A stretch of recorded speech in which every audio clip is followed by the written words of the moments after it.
I guess it really wouldn't honestly be winter conference seasons without like cold, crappy road conditions and traveling weather. Right on par for farm shows and meetings. We're headed to Webster City to Precision Planting's winter conference.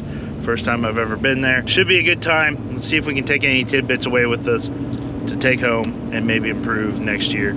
It's growing season. Not sure what's all going to be there. You guys will be learning right along with me. Let's get to it. I'm at the Bridgewood, I think it's Bridgewood. Let's see. Yeah, Bridgewood.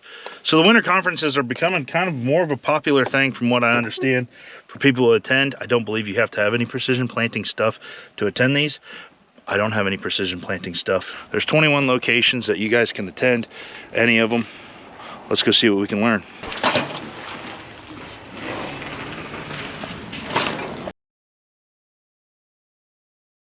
Like I said, this is the first time that I've ever been to one of these winter conferences. One thing I learned going to the remote locations is that you actually do watch a lot of presentations on the screen.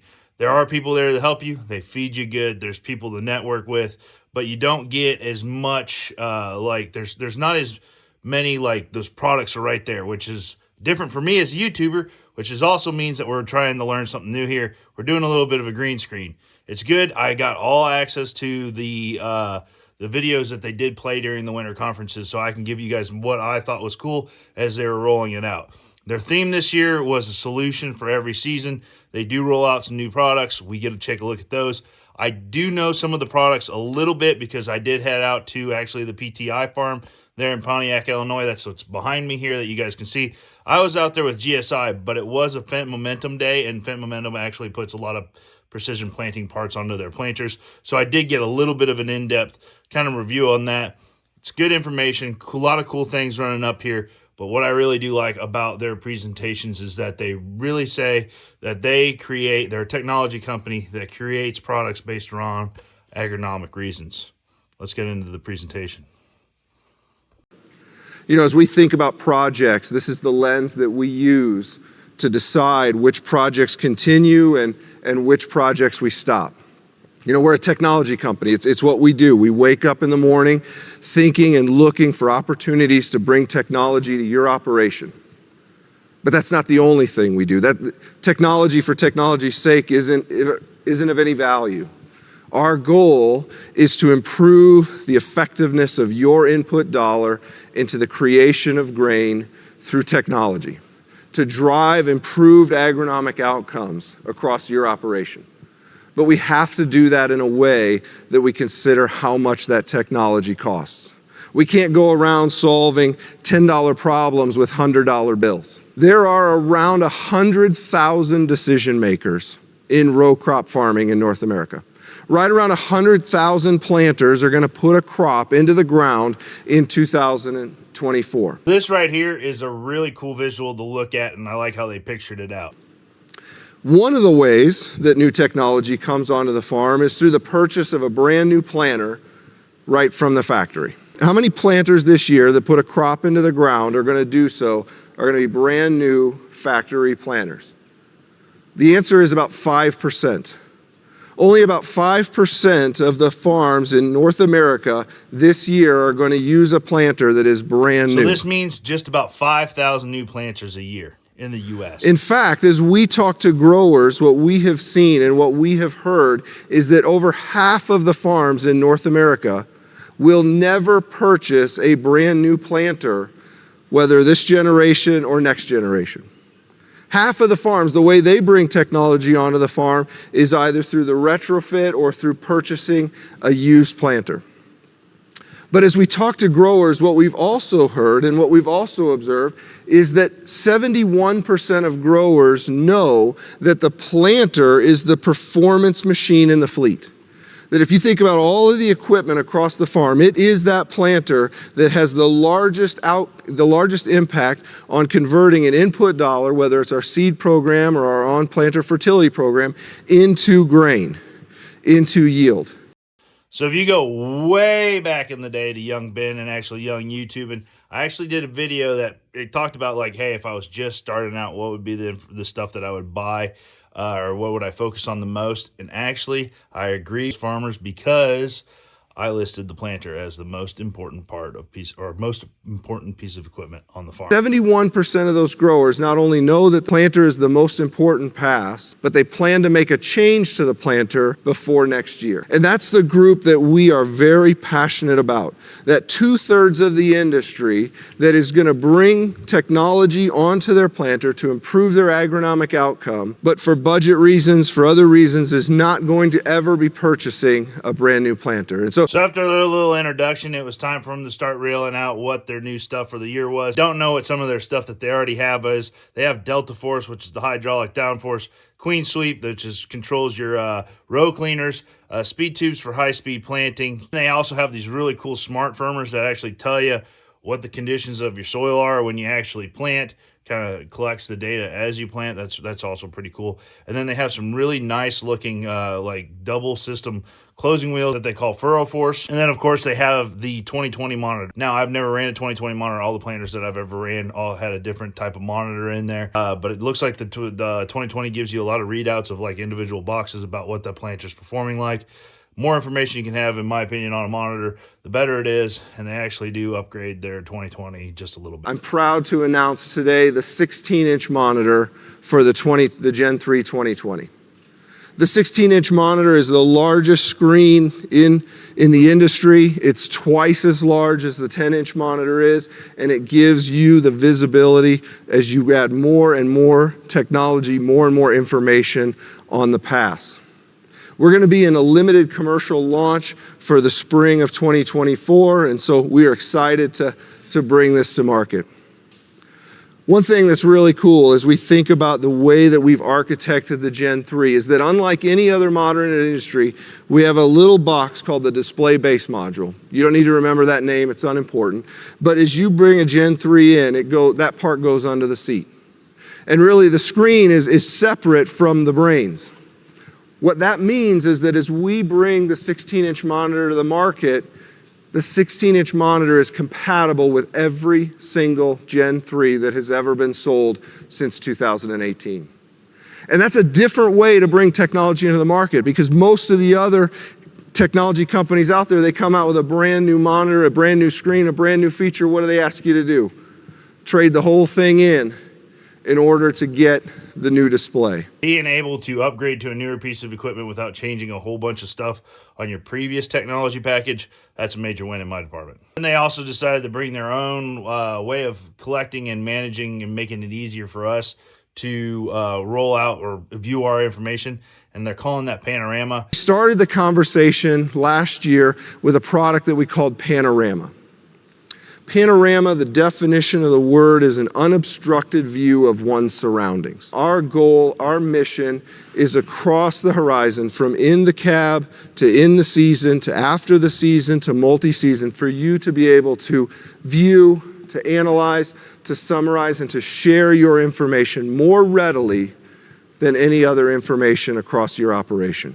After they get through that, they get into their meat and potatoes of what you probably think of when you think of precision planting, and that is the hardware. They're actually rolling out, and you can scan this QR code to actually take a look at it a little more in depth, but they're rolling out a whole like row unit, and they're calling it the Cornerstone. We are pleased to announce today the Cornerstone planting system. You know, the Cornerstone planting system, as I said, is the heritage of the 1010 program. And you can look and you can see if you squint just right, you can see the beginnings of Furrow Force. You can see a pre-commercial speed tube. You can see the beginnings of Delta Force. A decade of research and passion has turned into the Cornerstone planting system. Like I said, scan that QR code and they will release all these videos here in the early part of February, that I believe, which like next week basically, for you guys to check out if you want to.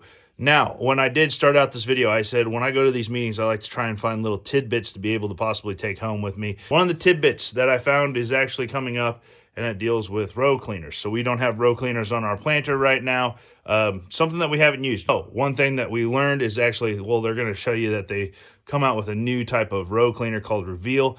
but they give you a little bit of a data here about why row cleaners might be important, and that's something that we don't have on our planter right now. Well, if we follow through, we look at the 4-year research study that the PTI farm did on the economic side, every 1% of residue that you increase in the furrow, every one seed out of 100 that has residue next to it, you're going to lose 1.3 bushel per percentage point. That's the average of a 4-year study. So the next section that they dived into was their basic pulsating nozzles, row by row control. They call that Symphony. They're starting to pair that, it sounds like, with some cameras. Now we're pairing it with the cameras. They're trying to develop some stuff, from what I understand, into maybe some guidance, some scouting, some dual product applications, all some pretty cool stuff there. They also have their reclaim, which is basically their ability to recycle the booms in case you need to do a clean out or you sit overnight and the load starts to get hot in the boom, burn stuff, all stuff like that. That's pretty darn cool. But what I took away from that was actually they talked about a couple of things that I found really interesting. One, the amount of stress that sprayer guys actually go into, which is something that you really don't think about as you're doing it because you're stressed out. But they put a heart rate monitor on somebody and showed that around, and it's like, I believe that. It's like spraying is pretty stressful. And then the other thing they talked about is actually possibly by adding these nozzle by nozzles that you might be able to like actually increase productivity with doing the same job or same like a better job. Have time for other things, which is always nice. And then they of course include the payback on what it might cost to put one of these systems on your sprayer. They then chat about clarity. If you want to know more about clarity, I'm probably not your man to talk to you about it. It's something that we don't deal with at all. So I don't run a strip till rig. I don't run a fertilizer cart that needs like that type of technology on there. So I'm not going to speak on clarity, but it sounds like they're improving clarity. But now we kind of move into some of the stuff that I kind of geeked out a little bit about, and basically they're redesigning the way you can take some soil samples and actually have your own in-lab test. Basically, you take these geotubes, you have this thing in the back of your side-by-side, and it processes them into these tubes, and then they send those tubes into an automatic lab. It's completely automated. It's supposed to give you better test results or more consistent test results. And then also be your own laboratory, so you're not shipping stuff off. It's supposed to be faster, a lot of things. Really, really cool. And there was really a little tidbit of agronomy in here that I liked around soil drainage, which if you guys know me, I like talking about soil drainage, but actually how you can change your recommendations a little bit based upon, if you have poorly drained soils, your fertility might not have to be as high as if you have really well drained soils. But you want to have the perfect balance so actually that plant can perform at its top peak possibility, 3,000 bushels. Nutrient acquisition by plants. When the soil is saturated, there is no air. There are no air pockets. So a nutrient can jump from a soil particle to a plant root and take a straight line through water. This is awesome for nutrient delivery, but it's really hard on plants because they need oxygen in order to survive. Okay? So in reality, what we want is a soil to be moist. Okay? Now we have air pockets, the plant's happy, and the soil has enough water film around the soil particles to where that phosphorus ion, in this case, it can't go straight across, it has to follow the water mark to get to the plant root. Okay? Now what happens when a soil gets really dry is that now all of a sudden you might have an air gap between soil particles, and now, in this case, all of that soil that's light colored, there's an air gap where those X's are, and so none of that soil can contribute to the nutrition of that plant root because there's an air gap. So the last presentation before they send you off is actually Jason Webster, who runs the PTI farm and does all those research trials out there. I believe he is considered the lead commercial agronomist with precision planting. Don't quote me on that, but I'm pretty sure that's what it is. Pretty interesting guy. He talks you out and actually tells you kind of maybe where you guys can come and see some of that stuff. It sounds like they're doing a live tour. But here's what he has to say. Starting next week, we're going to go on tour. We're going on tour to what we call Inside PTI Live. We're going to have 17 stops across the country, 16 locations. I think we're traveling through 13 states, and we're going to dive into more PTI agronomy. Here's a list of all the locations. I won't go through them all. You can see them up on the screen, but hopefully there'll be a meeting near you where we can come together and talk about agronomy. And I think our best way to think about this meeting is we're going to talk about more return on investment, more ROI. What are the things that made me the most money at the farm this year, at the PTI farm, and what are the things that cost me the most money? So to wrap up that video as we head towards home, of course you get to walk away with a new hat. Oh, always like mandatory again, being at those farmer meetings. They fed you good, they gave you good information. It wasn't like a high pressure sales tactic or anything along those lines. Just kind of telling you what Precision Planting has coming out, where they see their company going, and some of the problems that they think that they've solved for you guys as the producer. If you have a location somewhere near you or missed it this year, maybe consider attending next year. But I got a little bit of a drive home. I think that's where we'll end this video. Thanks for hanging out with me. That was my little in-depth review of Precision Planting's winter conference. We'll catch you guys in the next one.